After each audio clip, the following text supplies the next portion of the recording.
video now, please.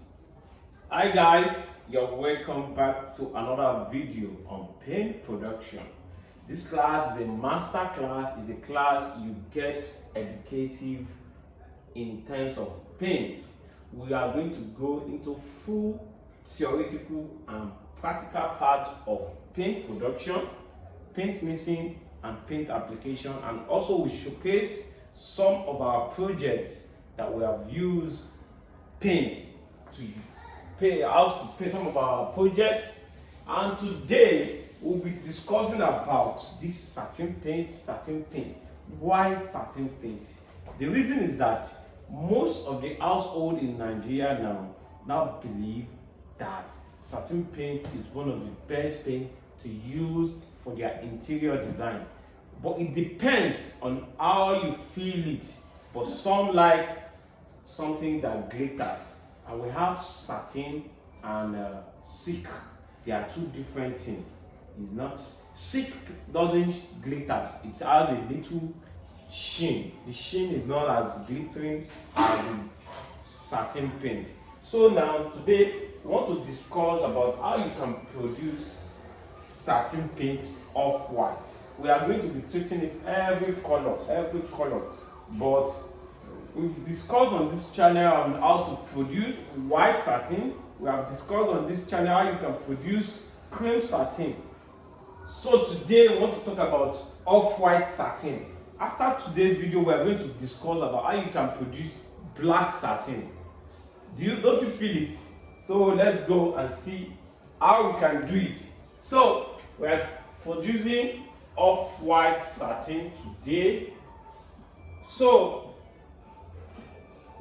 when we talk about paint production, use for all the paint production, and we need to know the importance of each chemicals when you want to produce paint. You can't just learn how to produce paint.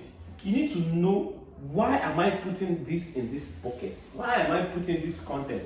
I have seen so many producers of paint that produces paint, but they do not know the meaning, know the importance of all those content they're adding in their production.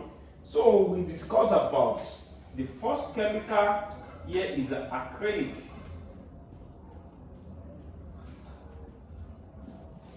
What is an acrylic? Acrylic is a chemical binder that gives a good film that binds the paint.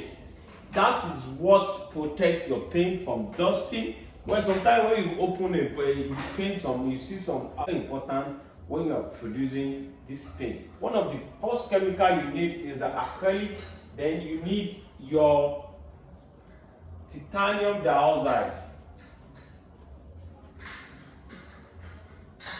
This is your binder. This is your binder. This is your pigment. These are white powder that gives opacity.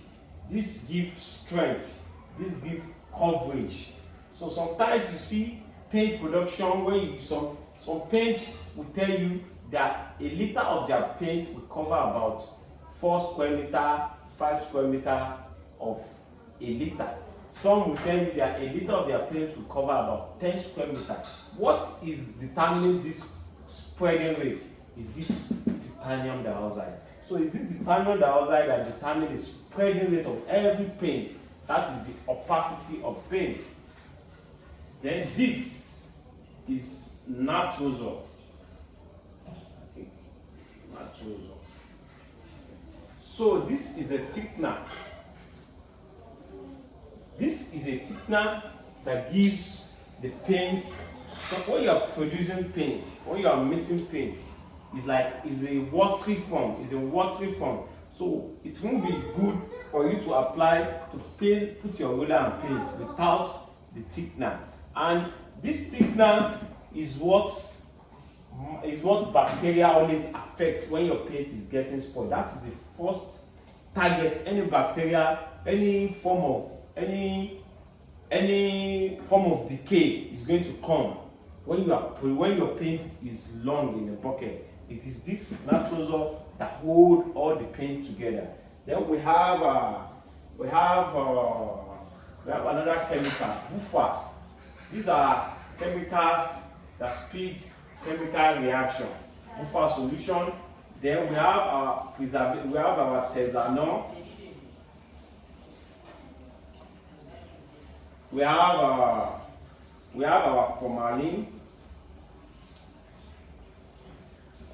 We are I'm supposed to measure this. We have our Cargon. Cargon, what is Cargon used for? Cargon is a chemical that is used. That is the first chemical that is dissolved in water. The importance of Cargon is to reduce the temperature, the pH of water pH of the water to a soluble, to a situation whereby chemicals will be able to interact with the water. That is the importance of Cargon. That is why when you want to produce any paint, the first chemical you add in the water is a Cargon. Then these are our preservatives: formalin, ammonia. Then we have another preservative, but these two are very important when producing paint. So what quantity of this content do you need to produce a bucket of 20 liters? Because in paint production, we formulate our paint production on a 20 liters bucket. So a 20 liter has 20 kg. It's a 20 kg, or we put it as 20 liter, but we are formulating on 20 kg. So when you want to formulate your chemical, your formulation, when you want to produce any paint, you formulate based on 20 kg, because everything that must be going into the bucket must be 20 kg. So this is why when we want to formulate, is an idea. Okay, acrylic. We can make our acrylic 10 kg. Our titanium dioxide can be, we have 3 kg. Then our natosol, we use natosol based on the thickness we want. So sometimes I recommend we use 0.25 gram. We are using 0.25 kg, which is about 0.25. Yes, we are using 0.25 gram. No, 0.25 kg. Sorry. So then the buffer is 30 gram. Tesanol is 0.5 kg. Then the formalin 40 gram or 50 gram, depending on how you want your paint to last in the bucket. Then ammonia 40 gram. Cargon is about, guys, 0.75 gram. Okay, 0.75 kg. I think, no, it's 0.3, it's 30 gram. Then you need your water. Your water can be 6 kg. Let's formulate, add all this together. This is 1 and this is 13. This is 13 kg. 6, that's 19. Then all this can be around 1 kg. So this is how we formulate our paint. These are the contents, chemical percentage we need to formulate a 20 kg, 20 liters bucket. We need water, carbon, ammonia, formalin, tesanol, buffer, natosol, titanium dioxide, acrylic, and there's another chemical we need that I have not written yet. We need deformer. We need jelly pour also. These two are so important because this jelly pour is used to dissolve, to fasten the rate of dissolving this white pigment. It's always foaming when you add jelly pop. So when it foams, then this deformer is used to stop the foaming when you are mixing on the surface, when you are mixing the paint towards the production, towards the end of the production. So these are the contents of the chemical content of what you need to produce off-white. Then you need your paste.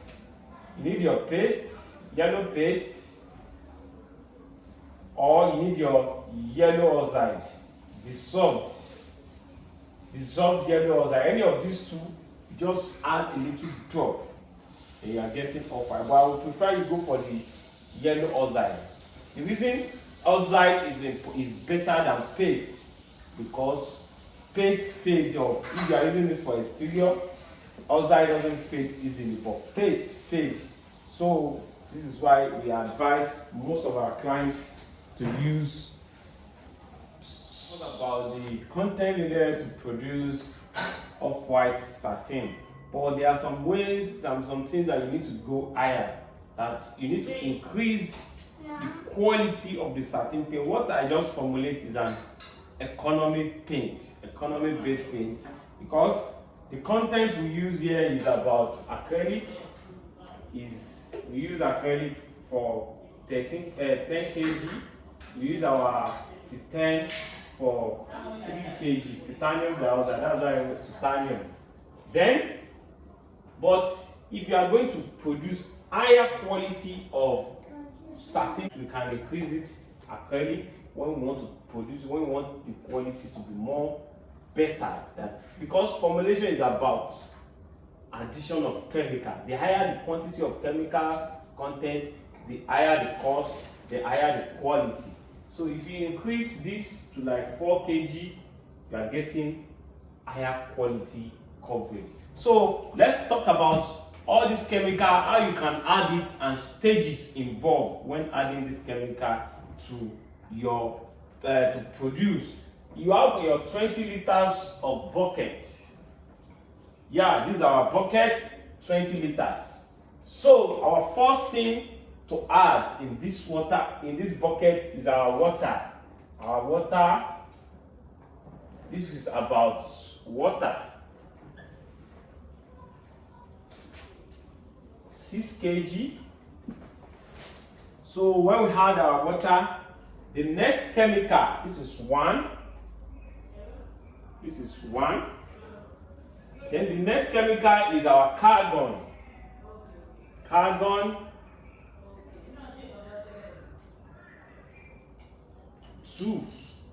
When we add these two in the water, then we mix. We stir. When it is stir, when you stir, if you use your hand to stir carbon, it is always hot when you are stirring in the water. Then after stirring your carbon, the next chemical is your titanium dioxide. You add your titanium dioxide, which is 3 chemical. After adding your titanium dioxide, then you mix. You add your jelly pop.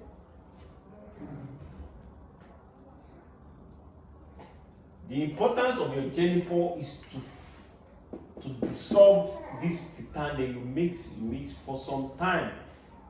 You mix, and you get a smooth paint, smooth watery white paint that you ensure that every particles have been dissolved. Then there are 2 ways of producing color paint. What I always try to achieve is that it is easier when the paint is wet. It's wet like this. It's not, the thickener have not been added. That is when you achieve your color. So, but before you achieve your color, let's add our acrylic. Then you measure your acrylic 10 kg into it. Then acrylic comes in. which is acrylic. 10 kg comes in, which is our number 5. This is our number 4. So these are the stages how you be putting your chemical. If you are putting it in stages, you will never have problem. Even you can come, developer can come before it does. No.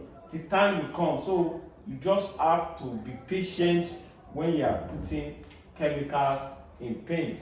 So after adding all this, you stir. Then me, I always advise that you tint your color before adding your nitrogen. When you tint your color, it will be easier for you when you add your nitrogen. Nitrogen is just to take it together, to add it together.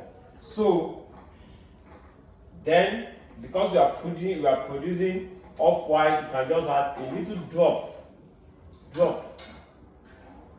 of yellow paste or yellow oxide. Yellow paste, if you are using yellow paste, you need a little drop tinting of maybe red. But if you are using yellow oxide, you don't need any red. Just drop tinting of your yellow oxide. So that is how the tinting of the color is. Then after adding all this, you have your yellow, you have your off-white, you have tinted your color. The next chemical is to add your nitrogen. You add your nitrogen.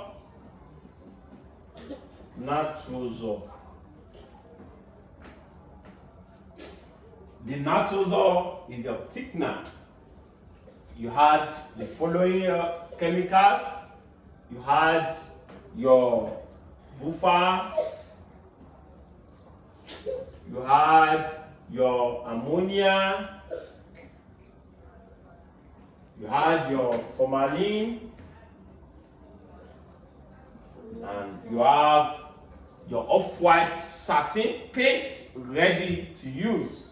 So, as I was saying, these are the stages of how you get your off-white satin paint.